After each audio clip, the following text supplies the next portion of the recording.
Hi, good evening. So it's very exciting to be here tonight. It's another Tuesday and another opportunity to reach out to you, those of you who follow us. And tonight I'm particularly excited because it's not only International Women's Day, but guess what? I have my co presenter on the show. So when I'm out of town, when I'm unavoidably absent, Soji fills in for me and he's here live with me. So it's really exciting on International Women's Day. We push for women's equality, but what really does that mean? What we're pushing for is equal opportunity in the workplace, in politics, in business, to be taken seriously, not to be judged by what we wear, by what we, how we appear, but to be taken on for our intellectual capacity. But anyway, so tonight I'm excited to have Soji join me here.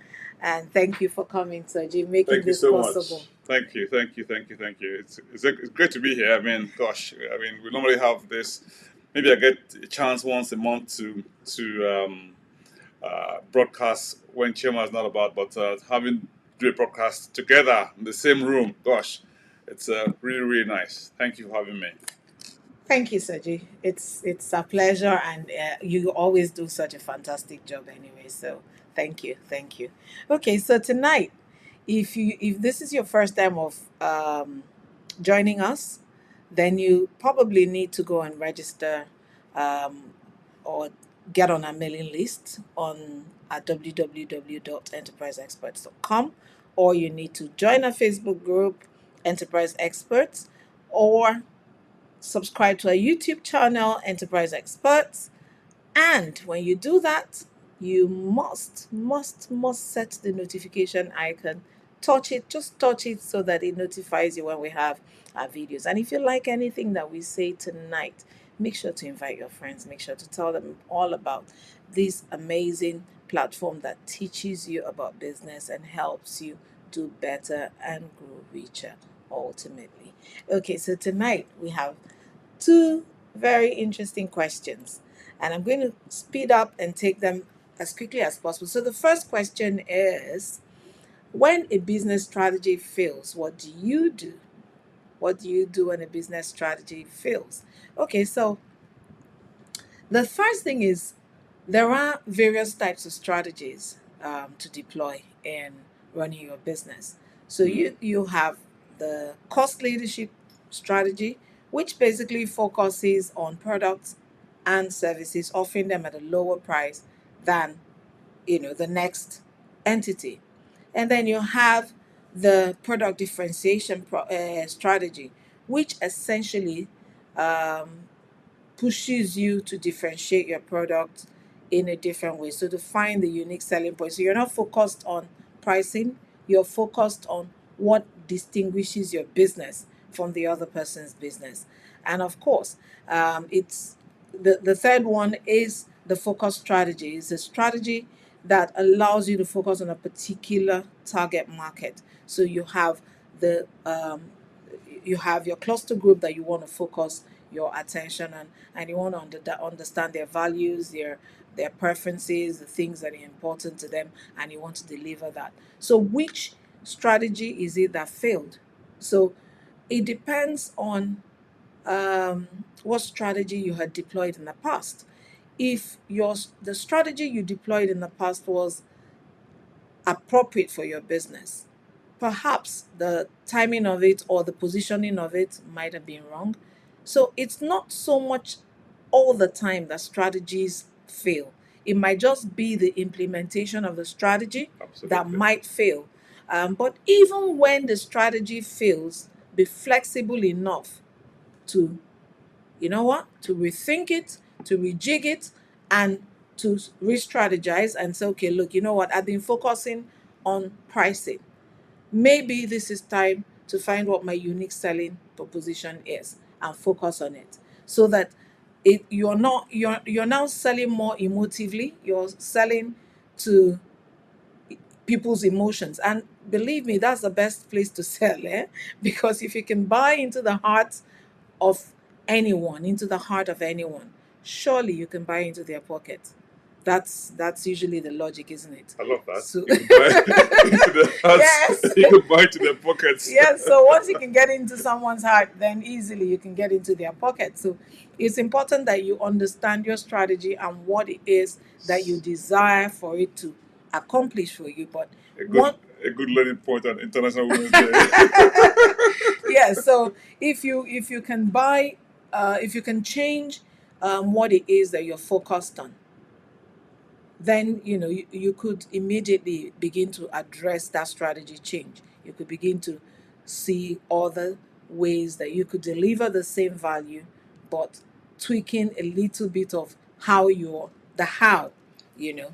Okay. That's the great thing about flexibility. I mean, because it enables you to sort of think outside the box and not Absolutely. be sort of entrenched in one position. And the classic, what's the word, quote about continue to do the same thing and getting the same results. It's you your know, classic so what do you call it, definition of insanity, yeah, isn't absolutely. it? So it will be insane not to change and move forward. And try something else. Yes, Okay, but fantastic. having said all of that, it's important that whatever strategy you want to deploy, it's important that you actually determine what your unique selling proposition is in any business enterprise. You must know what it is that stands you out. You must know what it is that you're pitching that that the next person doesn't have. So even when you copy business ideas and you're just reproducing it, what is that thing that would make you different? What is that thing that will be your focus? Is it your customer service? Is it a little change in the way you deliver the service to the customers? Or would it be, whatever it is, what is that unique proposition that you want your customers to remember you by?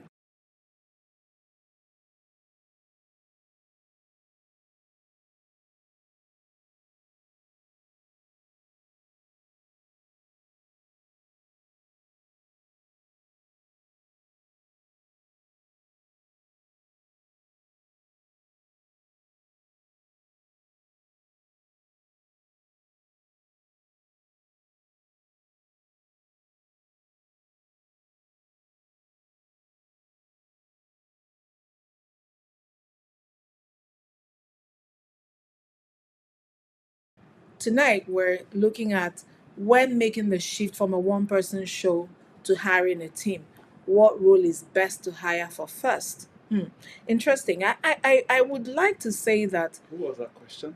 Oh, yeah. So, Washington, thank you for asking this question. It's a very important question. And I would only I mean, Soji and I had talked about it, and Soji has a slightly different answer to mine. So I would give you my perspective, okay? And of course, And the good thing about it is that there's no right or wrong answer absolutely, because you all know there everything isn't, depends on the situation on that you find yourself in. absolutely, everything depends on circumstances. There's so many variables that are, that would inform what you do first. Now, I'll give you my example. When I wanted to hire for my business, I realized that I had a weakness in operational issues. Okay, I'm not very um, I'm not an operations person at all. I don't carry the details of what we have, what we. So I needed someone who was operationally oriented, who could understand the upside of things and could complement my strengths. Okay? So I'm not looking at my weakness. I don't have these weaknesses that I want to focus on. I know that there are some things I'm just not focused on. And I needed someone whose focus would be on that. So I essentially hired someone I know had very strong operational skills, who could look after the little details that I would overlook, because I focused more on client relationships. I focused more on business growth, business expansion, client issues, the things that will make my clients move away from me. That's what I want to address. So I needed someone who had strength in, you know, the nitty gritty of Day-to-day the day to nitty-gritty. day nitty gritty. So for me, that was really key, and that was very important. So that's what I hired first. And that's very interesting because, people always try to, as much as possible, it's always good to hire someone who would complement you in as much as possible, and which is what Chema has just sort of explained. I mean, she has very strong customer relation skills, and someone who's on in operations complement those skills, right? However, some people have the impression that you're better off hiring someone who's like a mini you, especially someone who can take a decision as good as you when you're not there and ready to go, and basically handle all sides of the business when you are not there. Because if you think about it, in most cases, most people tend to do everything when they start the business. So if you have someone who can sort of stand in the gap for you whenever you're not there, then it's something that you want to sort of perhaps consider. So yes, like I said, or like Jim and I said earlier on, there's no right or wrong answer. It all depends on the nature of the business that you're running. I mean, if you're on a service-oriented business, for instance, I mean, and it's front-facing, people need to see you on a regular and consistent basis, and you need to constantly go out and see clients. I mean, but you need someone at the back office Yeah, who would do the admin. You both can be out at the same time. So hiring a absolutely. mini you in that sort of situation may not necessarily work.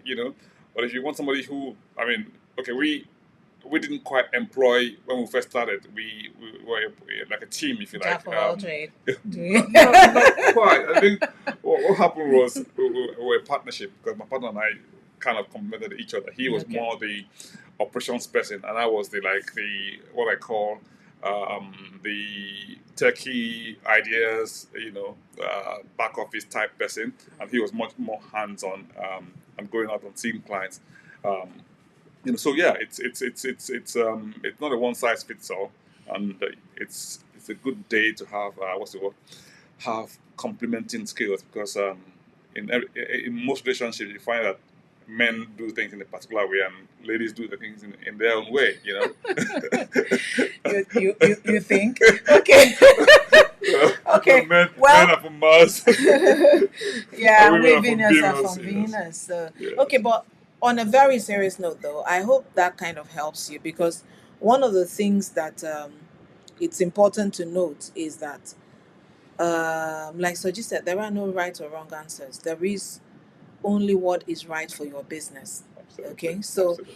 what is more important is always think about when you're starting a business, whoever you hire has got to be more than a staff to you. Person has got to be a partner, a confidant, business confidant, someone that you can share ideas with, someone that you can trust to to listen, to understand, who sees what you see, who you can share those visions with, who you can bounce ideas off. So even if the person is much more junior to you, please be humble enough to listen. Be humble enough to want to learn from the person, because it's in learning that you determine exactly what the person sees that you don't see. There is nobody that knows it all, not one person. So it's important that when you start to think about having someone else in your business, that you also go at it with a very open mind. Don't go suspicious. Don't go thinking, oh, if I share too much, this one's going to take my idea and go and run it somewhere else. Well, that could happen. But you know what? If you trust people, they generally try not to let you down. That's my experience. Is when you come at people with distrust, that, oh yeah, they have nothing to lose, they will let you down surely. Okay, so but anyway, I hope this has helped you. Don't forget, if you liked this video and you enjoyed today, to like, share, subscribe, share with your friends, let other people know that you're learning a bit, and we look forward to seeing you next week Tuesday. I look forward to seeing you next week Tuesday. Not sure about Saji. All right, thank you so much. Take care. Saji, thank you so much for coming. It's really special to have had you on International Women's Day. All Thank right, you. everyone, have a good evening. God bless you. Thanks for having me. Take good care. Bye bye now. Bye.